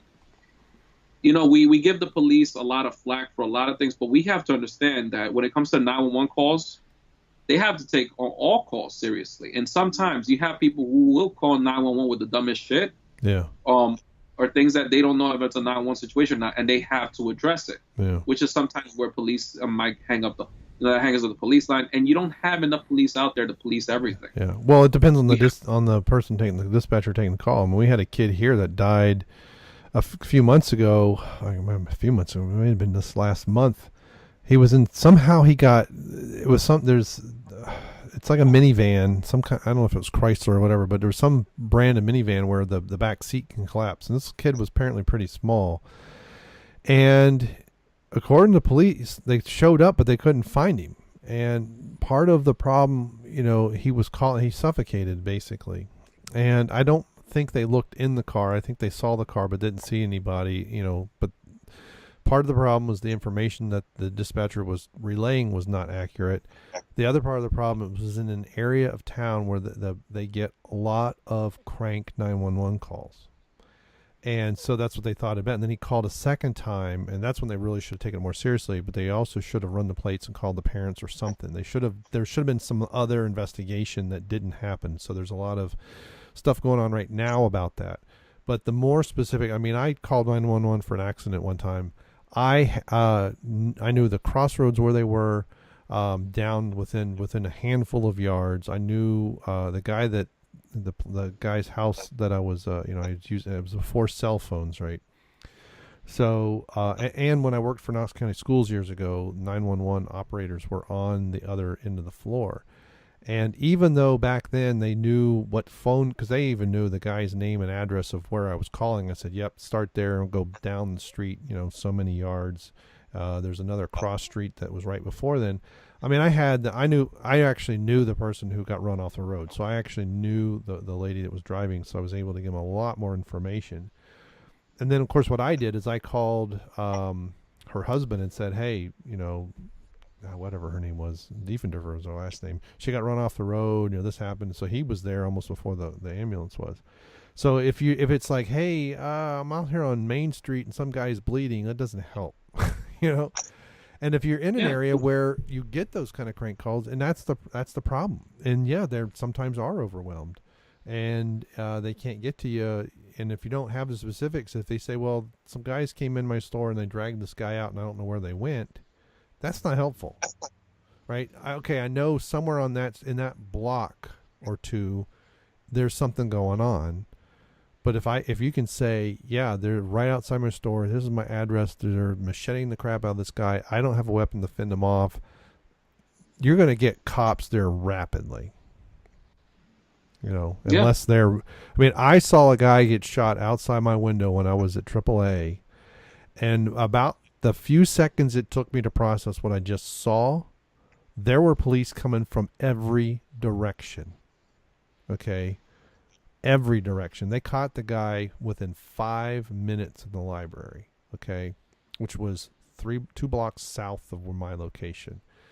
I don't know who called 911, but they gave them really good information, and they were literally. I mean, they were coming up Vine Street, down Vine Street, cross Central Parkway. Within seconds, there were 8 or 9 city policemen around that situation. They took charge of the shell casings that were left. They found the guy.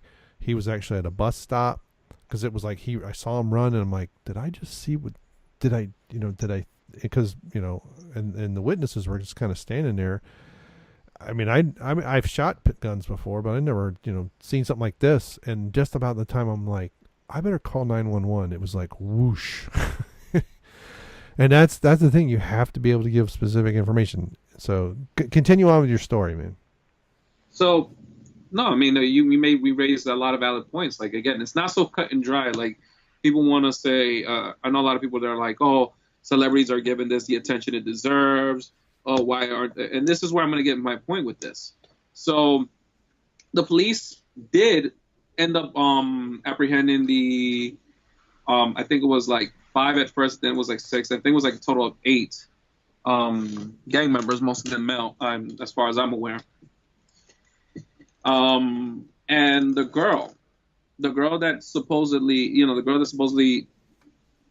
set all this up, the girl that, was on film having sex, that whole thing. These are minors, by the way, so make also that of what you will. Apparently she started getting death threats because people were upset about what happened. People actually, like, for one said, we're sick and tired of this shit. We're tired of the violence and everything. What's going on? And also for people who are asking the question, oh, why isn't this getting more mainstream media coverage? Okay, let me ask you a quick question. What exactly has mainstream media been covering to death in the last month and so since, like, the election? There's your answer. So if you're wondering why stuff like this doesn't get media coverage, well, 1, because it goes against the narrative, and 2, because they're so busy pushing a different narrative, they could care less about things that are going on in your local homes. So, and all the details could come out and everything. But I'm not gonna make this a media thing. I want to focus on the main issue here. This girl supposedly started getting death threats and was put into protective custody, which is absolute garbage in my mind, because the teens that they arrested were all minors. Had a nerve to say, when they found out that they killed the wrong guy, they actually went on social media and said, well, we apologize for killing the wrong guy. We're sorry. That was pretty much it. So they went and threw the book at these kids, and I know one of them apparently, I think, gave the rest up. I don't know what's going to happen with these guys, but it was pretty cut and dry.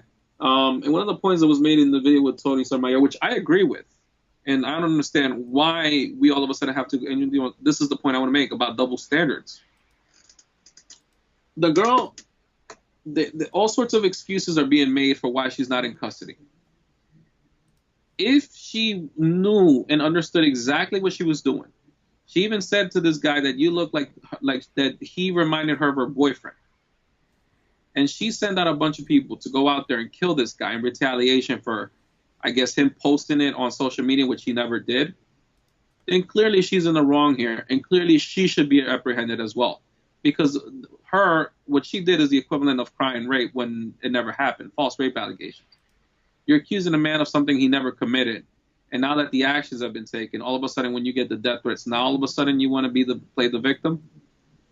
I said that one of the harshest things that happens in the world is when we have this double standard of like, oh, it's okay for these people to do it, it's not okay for these people. No, certain people have to be coddled and other people have to be coddled. And the media is always our entertainment is always a reflection of this. If just to make a point about like what gets coddled, what doesn't get coddled. Look at what was that other post that someone posted on the Facebook about this webcomics artist that wanted to make a point saying that look at all the people that were targeted by harassment by Star Wars fans, and that you deserve Kylo Ren because Kylo Ren's a representation of you, whiny, spoiled, everything. And I'm like, see, this is the problem. You have this double standards. And one of the things that I felt with this case was that all the petitioning about let's get this girl arrested, petitioning online, signing petitions. Oh, let's have celebrities, throw in their 2 cents and make donations. Let's draw murals and everything. None of that is going to make a fucking lick of a difference. What I even said to some coworkers of mine is, and this is where I really got upset about the whole situation, why I didn't want to talk about it anymore, is like all this manufactured outrage of things that are going on in the world and this country that people say, no, it's not what's going on. That's not the case. You're a racist for even bringing that up. And you know what I'm talking about when I'm referring to that.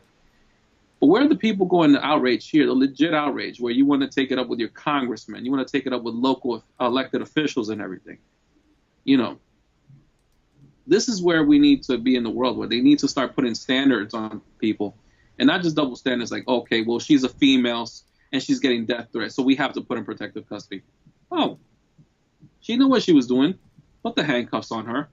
Lock her ass up like the rest of them, all the other animals that killed them, because she basically ordered them to do it. And they were just following orders. And if you can prosecute them, why can't you prosecute her? Yeah. And it's a false. I mean, she made a false claim, and it's resulted in someone's death. It's not like they went over and egged the guy's house. I mean, that's where you can, hey, I'm sorry, works for that. Exactly. But now you have someone who is dead because of her false claims to her friends, or it wasn't like she filed a false police report. But yeah, there is, and this is part of what gets me with it makes me really annoyed on the whole Me Too movement that seems to have kind of gone overboard. There are some people that have really been assaulted, and yes, men and women. But let's keep it within the confines of Hollywood. There have been women sexually assaulted, or pressured into sex or whatever. Some guy brushing up against you or accidentally showing. This is part of what I didn't agree with what would happen with Al Franken. The picture I saw, he had his hands up, but he wasn't touching her. And yes, it's immature, and yes, it's uncalled for, but it's not sexual assault. You devalue the horrific crimes that happen to rape victims and other sexual assault victims when you're claiming something that isn't, and it's blown out of proportion. It's like the Duke lacrosse players who were accused of raping this young woman. And then when it went to court, more and more of her story fell apart. They were eventually acquitted, but how did they get their lives back? I don't even know and it's not, we had I remember you're talking about internet memes. There's another one I've seen go around Facebook about this guy. I forget his name. He was a black athlete who was accused of rape, put in jail, and then something like 5 or 6 years down the road, she admits the whole thing was, made up. Okay. I mean, somehow she got through the court, because the problem is for so many years, we saw rape as a victimless crime, and then again, it's the pendulum. Instead of staying in the middle and saying, okay, guilty until proven innocent, you have a correct, when you get a guilty verdict, you have a punishment that fits the crime. We're going to swing it all the way, and all you have to do is accuse, because women would never lie about it. Just like the little kids that were abused. Oh, they would never lie, and then they started realizing they're not always telling the truth, and they sometimes are lying. Especially when they're aware of what those what they can gain from making accusations. Right. And so now you have real victims who are buried in all of the buzz of the Me Too stuff, who never see justice because their stories are just kind of pushed to the back. But then you have people's lives ruined over an accusation before finding out if it's true. And if it's true, then let the punishment fit the crime. But there are times when that isn't true, or it's blown out of proportion. That's not, you had something to do with Trump, where one of his aides or something, like, reached. I think it was one of the Secret Service agents who was trying to prevent somebody, and he ended up like touching a woman's boob or something. I can't remember the particulars, but it wasn't anything what they wanted to make it out to be, and it was like, oh, yeah, really, this is still like Trump and his what he was saying, and it's just, you're right. It's like it's all, we're like everything is in state of hysterics. Everything is hysterics, except in this case. Well, we can't, prosecute. I think there's also, in many cases, there's a this may be a societal thing, almost a hesitation to prosecute women.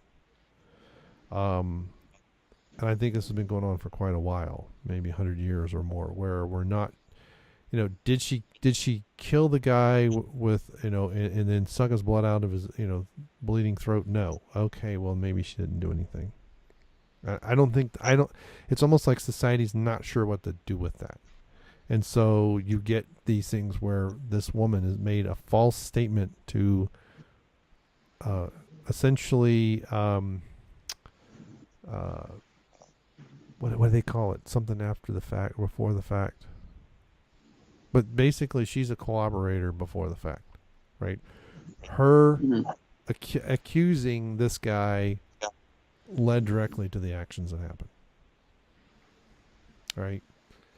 For whatever reason, and obviously she did something. I mean, here she's not innocent. This is not a false accusation so much as a false statement of identity, right? Yeah, there's just too much pointing that she knew aware what was going to happen to this kid, and she went through with it. Right.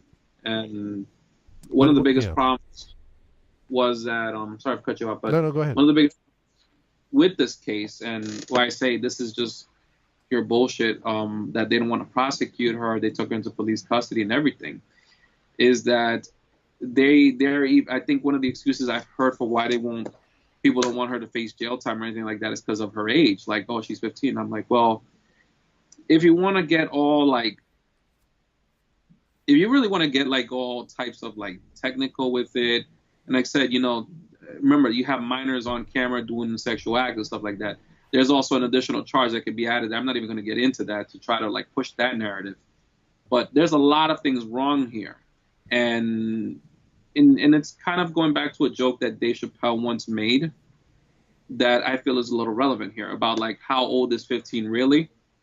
It's and he said in a joking manner, I think, about what was it, he mentioned it was there was a case where there was this kid that he performed wrestling moves on he was 15 and he performed wrestling moves on a little girl probably 8, 9 or something like that, and that led to her death. So it's they immediately threw the book at him, and he made a joke about oh, you're dealing with a pure wrestler here, we're gonna have to send The Rock to take him down. He's gonna have to rock bottom his ass, something along those lines. Right. Again, it's poking humor at a very, very dark situation, and I think he was talking about referencing on the whole R. Kelly thing and the thing that he had with the girl, and it's was it consensual? Was it not consensual on her part? Where are people trying to draw on the line here? Now we're not trying to push any agendas here, but this is what he was trying to get at. How old is 15 really? In some points, oh, they're innocent, they didn't understand what was going on, and in other situations, well, they're bona fide killers, just throw the book at them. This is one of the situations where I feel like this is relevant again. Are we just looking at it oh, is she 15? Well, she's 15, she doesn't understand, she was afraid, you have to understand this. Or more or less, well, she clearly understood what was going to happen. She clearly knew what type of people her brother hang out with and what type of people were going to go after. And she clearly knew, because one of the things that it keeps going around is that she accused this kid because not only did she look like a boyfriend, but also to protect the boyfriend. Yeah. So now, have they done anything? I guess they haven't. If they've arrested some of them, I guess they didn't. Once they realized they had the wrong guy, they didn't do anything against the boyfriend either. Yeah, which is... Yeah. I mean, I'm not calling for the boyfriend to die or anything like that. If he didn't have anything to do with it, then no, of course not. No action against him. He's innocent in this. If they're, they knew they were looking for him too, so they're trying to lay low or something and going on another killing spree. Taking out someone else is not exactly laying low. So yeah, and you and I talked about this, off air too, because one of the things that, and this may be part of it, is they're not sure what to do with women criminals in some ways as a society. Might be part of why with these teachers who are sleeping with 15-year-old students, sometimes 16, when they're female, they get, I think the one lady, she only got like a couple of years. Now, I know one of them, when she got out of jail, she married her student. But if that was a guy, I mean, they're putting him in the dungeon somewhere, and his life is over basically. And they're going to call him pedophile and all this other thing. Make it sound like he's having sex with 9-year-olds or something, even though they're not. Just by the way they say it. And it seems to me that at least in Western society, if not, well, in the States, if not just Western society, there's only men are criminals. It's kind of like only white guys can be racist or something. And so we know what to do with them. Sometimes we go a little bit overboard, but we're not sure what to do with the women. As what it feels like to me, that we're not sure. In part, we're not sure. It's hard to believe. Well, you probably don't remember. I think this happened in the 90s, if I remember correctly. This woman who, she said that two guys, carjacked her and drove off with her kids in the minivan. And they were still strapped, and they found them, and the car was like in a river or something, and the kids were in their seats drowned. And it turned out she did it. She just made up. I remember hearing that. It was a big shock that this woman killed her children. People couldn't believe it. People were wondering, is her husband abusing her? I mean, and when the thing is I saw. Not too long ago, I saw kind of a documentary about that, and these investigators were saying, look at their body language, and even during the press conference, the earlier times when they were announcing, please find my babies and all this other stuff, the husband, the father, is distraught. He can't even process that his kids are missing. Okay, he can barely speak, and she's not calm, but she's not anywhere near the hysterics that I would want to believe that a real parent, a loving, caring parent would be when their 5 and 2-year-olds are missing. And it's because she did it. And there was, the country didn't know what to do with that. That a woman would kill her children. So anyway, but that might be part of it. Because I know they tend, but I think she got pretty hefty sentence. But that's a bit more gruesome than some of this other stuff. But yeah, I think it's going to lead into I hope it definitely broadens the discussion of what do you do with someone who is inciting the response, but is not directly responsible for the response.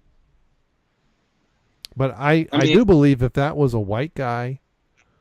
Okay, who said, who did that, especially if it was a white guy, especially if it was a white Southern guy, and heaven forbid he's a Trump voter or something like that, who said that, and his friends went out, his brothers went out and took out some guy, because let's say it was their sister that was on that video, and there wouldn't be any question. This guy would be behind bars now.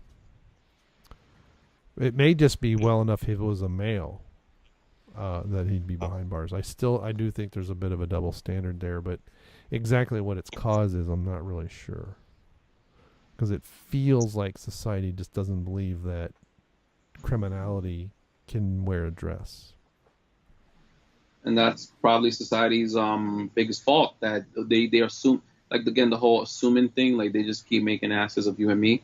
Yeah. They're assuming like there are certain things that can't be possible. And there's one thing I've learned in this world, that I'm not to get all preachy or religious on people, but I've always said you can't ever say never, because God has shown me at times that it is possible. And what I mean by that is that even the impossible can just happen. And when it does happen to you, you're like, at that point, you're at a loss for words. There's like no rational scientific explanation for how that could happen.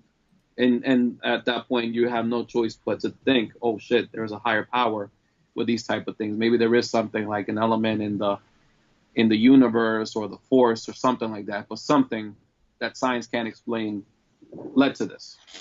Yeah. So there's things like that people need to understand that, and I'm gonna eventually at some point want to explore this with the movie Incredibles. I was having an idea of like exploring that. I don't know how I may or may not do this, but I guess you can consider this something that any of the listeners can hold me accountable to. Like, all right, all right, and LMP, just let's hear what you have to say about this. I'm not gonna get on the air today. I'm gonna save that for a later time, get my thoughts together, and explore it about how that movie, the first one in particular, explored elements of like good and evil in certain scenes. Yeah. And because there was something on the internet about parents not liking Incredibles 2 because apparently it's not appropriate for the kids. I'm like, you do realize the first one alone, by that standard, was not appropriate for children. Yeah. Because there was a lot of elements explored in that movie. Oh yeah. That that Mr. Incredible married Elastigirl and got busy. I mean, yeah. There's yeah. Oh, that was one of them. But that was the funniest one. Yeah, there were some things there, and that to me, a good family movie will have, it won't be raunchy, but it'll have jokes or elements that adults are going to get. It'll have things that teenagers are going to get, and it'll have things that little kids are going to get. But the little kids are not going to understand adult humor many times gets like, people think of adult humor just full of, foul language or something. It doesn't have to be dirty at all in that regard, but it can imply stuff that without the experiences, you can't put together what the heck they're talking about and why it's funny. You don't even understand it until later. And, there are G-rated Disney movies from back in the 60s that if you watch, there are winks and nods to the adults that the kids don't get. So, yeah, people get all bent out of shape on that stuff, and it just, look, we know you're not that prudish because you got 6 kids, so get over yourself. Exactly. At some point, you, lady, you spread them open for your man or men. I don't know. I'm not assuming that all the children you have. But you don't have to be that obvious with it. But this is how we get this sterile, bland, garbage entertainment. When people, this is why we got some of the special edition changes. This is how come the prequels in many ways the way they were. It's like until Lucas started I'm not listening to the fans, and the third one was better because he didn't listen so much. This is why some of those movies don't work because they're just too off-putting. I don't know. Yeah, I hadn't heard that. One of the parts I heard about Incredibles 2 is people were saying is it SJW or not. But it's like, no, women work outside the home, guys. This is some of the guys on the WCBS fan page. I'm like, look, not everything that's pro woman or pro black or pro this or pro that is an SJW nonsense. It just might be geared more, maybe if like Ocean's 8, they talk about Ocean's 8 being Dion went on and on and on about it, but overall, if it's a decent movie, I don't really give a crap. I don't care. Fried Green Tomatoes was a very popular movie a long time ago. I've never seen it. I'm not going to see it. I'm not in the target audience, and I'm pretty sure no one's going to lose sleep over me not seeing it. But it was a movie aimed at women, but it wasn't preachy. And that's the biggest difference. When you start getting these SJW platforms, if you're, every male's a cuck and they're all, but we saw this in entertainment in the 90s. The first Cosby Show, I brought this up before too. The first Cosby Show in the 80s had a tiny bit of it, but for the most part, it was fairly, modern Father's Knows Best type show, right? Cosby had a way to get out, had his own take on different things. It didn't end with that nice, soft, touchy-feely. It was more real in many ways. And then in the 90s, all the men were morons. And this is what we started to see. Either single mothers or all the men are morons. We saw, this is part of why I didn't watch King of Queens. I didn't watch Everyone Loves Raymond because the men are idiots. and the men went from being idiots to being cucks, and that's what we have now.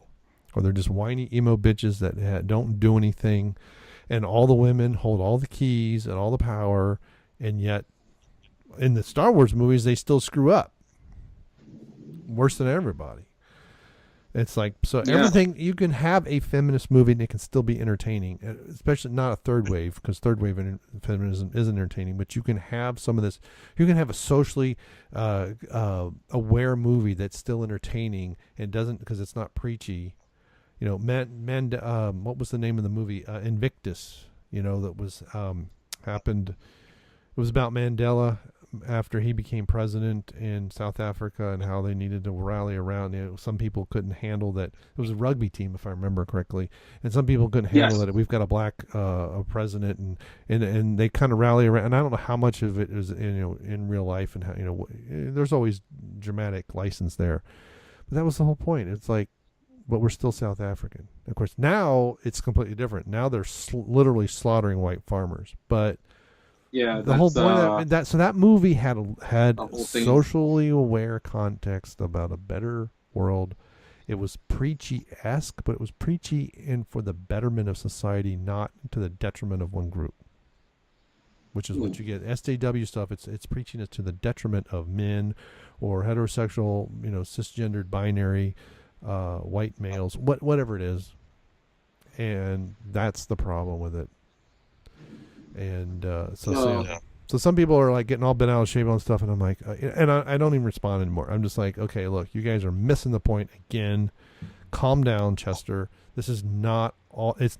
There is a conspiracy against men, but not everything is in that conspiracy.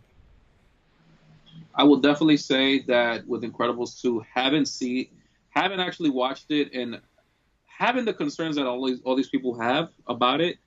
I can put this to rest and say, people, it's not the way it's being marketed. Maybe the marketing might make you think that, but it's not that. Yeah. I don't know. I saw the marketing, and to me, it's just she wants to do some stuff. She's got superpowers too, right? He went off and had his adventure in the first one, and they had to come help him. But, for how much of that, I know it's more of a montage, but the whole point is this time passes that he's out with his side adventures, getting him into better shape and beating the robot while she's at home with the kids. I think it's fair. I mean, these are two equals. This isn't like he's the one with the superpowers and she can, throw lettuce or something, right? She was a superhero before they met. So I don't really, and I do want to see it eventually. I don't know. Certain movies I can go in the theater, and certain movies I can't. That's one of those. I didn't see it in theaters the first time around. I watched. No, I got the DVD for the first one. Yeah. I didn't watch it in theaters, and it was a fun experience. So much so that I wanted to see part 2 when it came out. But as far as concerns, they do explain why she's, I guess you could say, the main hero in this movie. It's very clear, and it actually is very plausible. And it's not just some contrived, because she's a female type of thing. No, she has her coming to story and, her journey. But I will say this, if anybody thinks, because I think one of the concerns they have is that they saw that the main character, Mr. Incredible, is at home and that he doesn't do anything. Pay attention to his story arc in this movie. And notice how not only do they both kind of get equal amount of screen time, but there is an emphasis on why what he is doing is very important, and not so much that it's important in the sense like, he's just changing lives, but also important in the sense of how it eventually gets to the end and the progression to the end of the story. And in some ways, you can even argue what he does on his side of the story. So, I mean, how do you know this much about it if you haven't seen it yet? No, I've seen 2. I think I haven't. Okay. One in theaters. I don't know. Maybe I might have missaid that wrong. Oh, okay. I don't want to spoil it because it's not as great as the first one. I think the first one really didn't pull any punches, and I think that's what makes it stand out as a movie. It's not just, yes, it's an animated movie. It has some soft touches here and there, but it has a lot of those realistic moments. For example, like when she thinks he's cheating on her in the first one. Right. that's a pretty serious moment. Imagine children, like, if they were to understand what that scene was about. Mm-hmm. From what I understand, there was a scene cut out that explicitly states that, and they cut it out to not kind of like throw it in people's faces. They just wanted to leave the implications there, what was going on, to kind of build the tension. I think that was a smart move. There was another one where they edited the plane scene to the final cut we have now. I will agree that the final cut actually makes more of an impact based on the story's progression in the first one. If I remember correct, in the original cut, they had a character that they were going to introduce, and even Brad Bird said himself, they cut him out because they really didn't even build the character, so his death would have meant anything. And story-wise progression, it just makes better sense that they went with the one that we saw in the theatrical cut. I mean, there were other things that were cut too, and a lot of them actually would have made the movie probably garner something more than just a G rating. So it's one of those things where was it G or was it PG?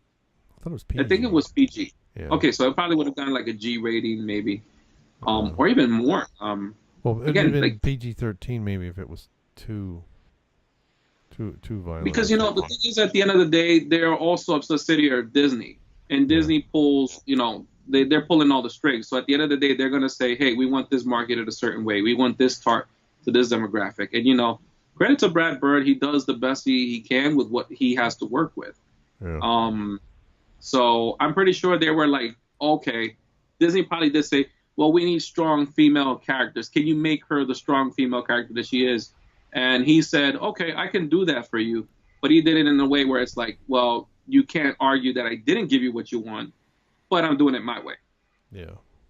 And I think that's a credit to him, that he did it in a way that I would say makes you really think and reflect on not just the importance of her side of the story, but also the importance on Mr. Incredibles and even the children's. And it really all comes together towards the end and makes a very good movie. Again, I feel there are weak points, but that's more of a discussion for when you ever do watch the movie, you want to talk about it. Yeah. Well, what it sounds like is some of the things that we've harped on before. When you have a good story and you have, you can elevate a character without de-elevating someone else. And unfortunately, many times they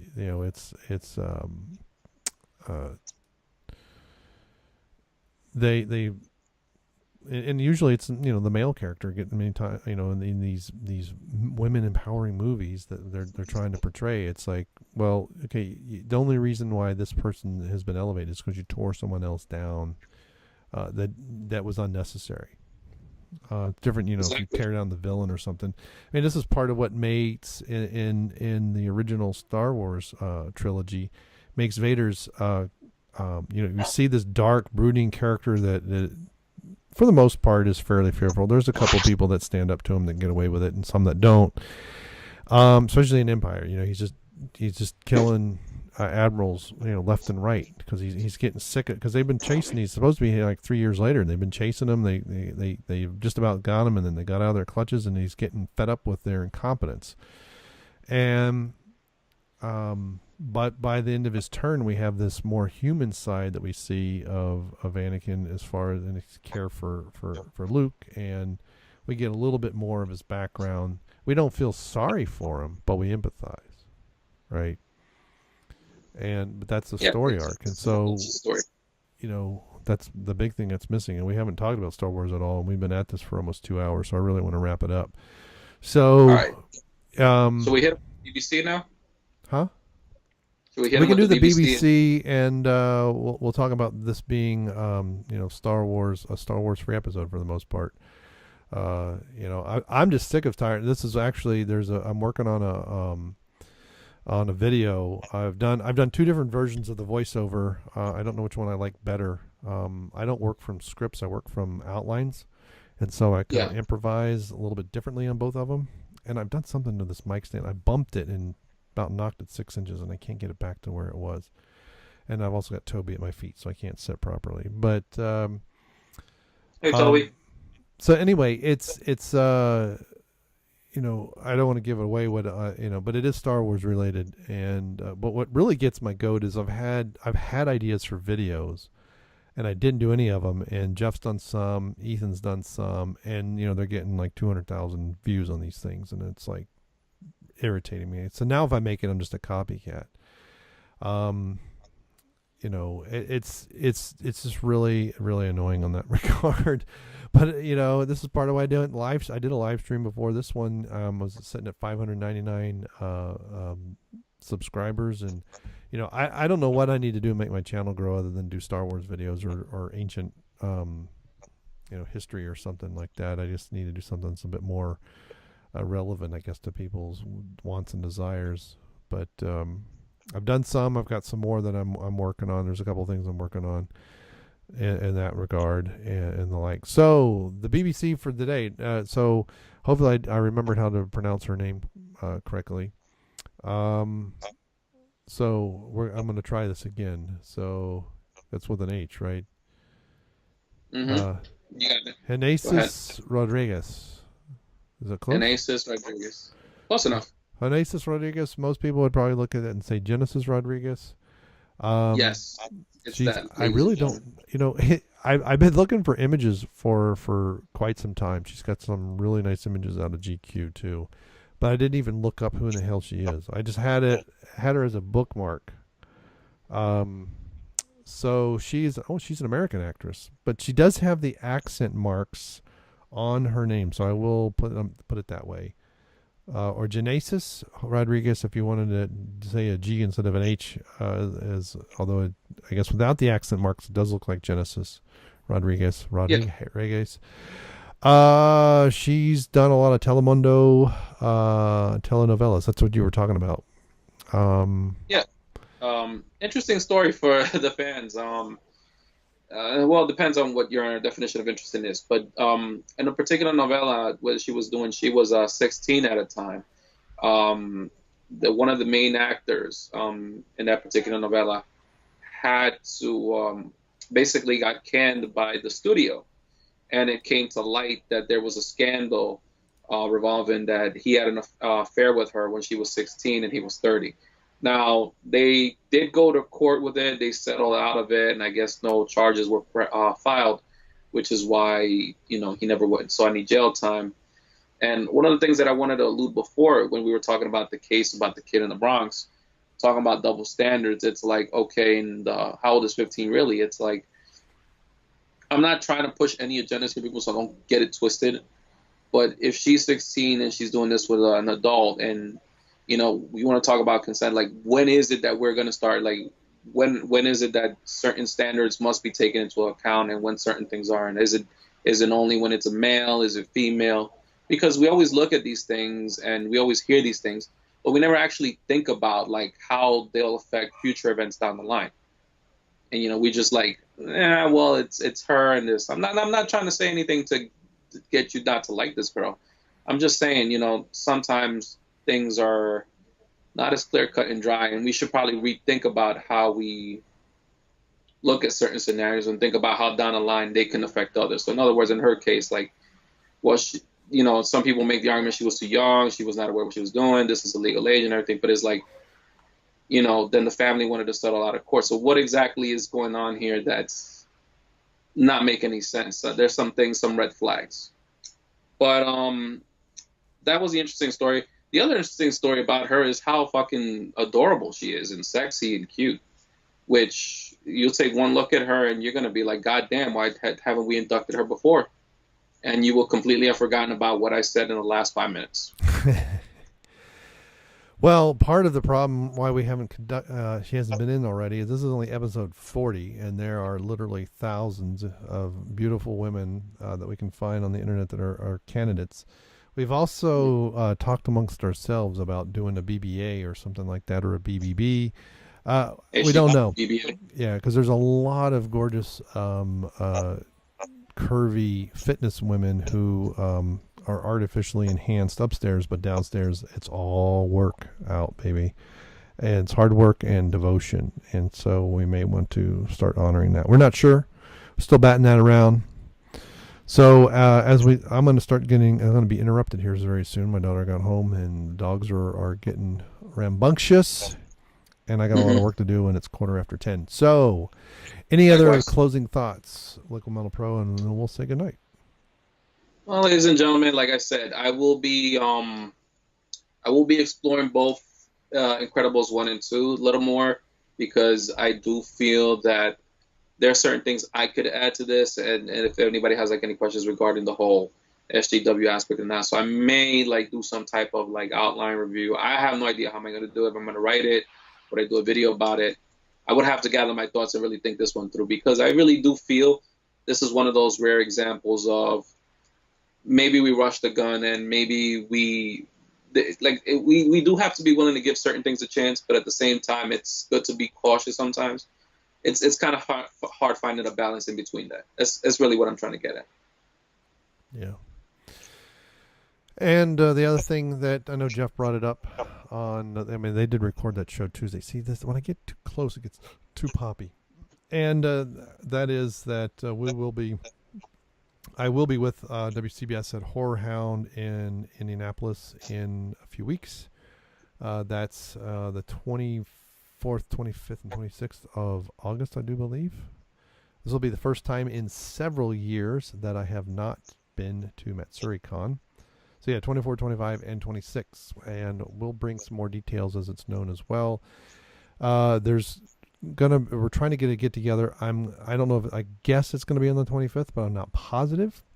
The guy running that was really douchey. I mean, Jeff put back in like March or April. It may have been in March, because I was online with him. We were talking about something. So I had been on some, I guess maybe it was one of the Friday the 13th things, and Jeff put in to go, and that long ago, to have a table with power, because we wanted to do broadcasting and a bunch of other things. So yeah, it may have been April. April had a Friday the 13th. And he just now heard back this week. He's been trying to get a hold of him for weeks to find out, and apparently we got bumped out, and Jeff put in for like 4 vendor credentials, and they're not going to honor that, and a bunch of other stuff. So there's a little bit of a nuisance there, but I do have to run. I'm being called off screen here, so we'll put up more with that. I do have several videos in the hopper about other things. I've got some other stuff I want to try. Brian Francisco's got some really nice, quick things to do inside of Final Cut Pro, and I want to do those. And so, and I did a live stream today. I'm trying to figure out how to do it better and do some more. I'd like to do some with better lighting and other things, so I can do like a beer review live. So we'll see. The next test bottle for WCBS, I may open one tomorrow. I'm not sure. It's been a week. Usually this is how I would run it. Usually it's a week, 2 weeks, and then 4 if I think it needs more aging. But I'm anxious to get it in front of the guys and see how they like it. So we'll see. But that's their celebration of their 50,000 subscribers now, which they now have. What, I think, are they over? They're over 60, aren't they? I think. Really? I'll have to check. And now I'm getting messages from my children. Great. Okay, so I'm going to have to get off. There's 63,231 as of right now. So I have been your host, Brainmuffin, the lifting nerd, and Metal Pro closes out, and let's get out of here. All right. In closing, ladies and gentlemen, I would like to state that Bill Cosby's only crime was giving those women free drugs.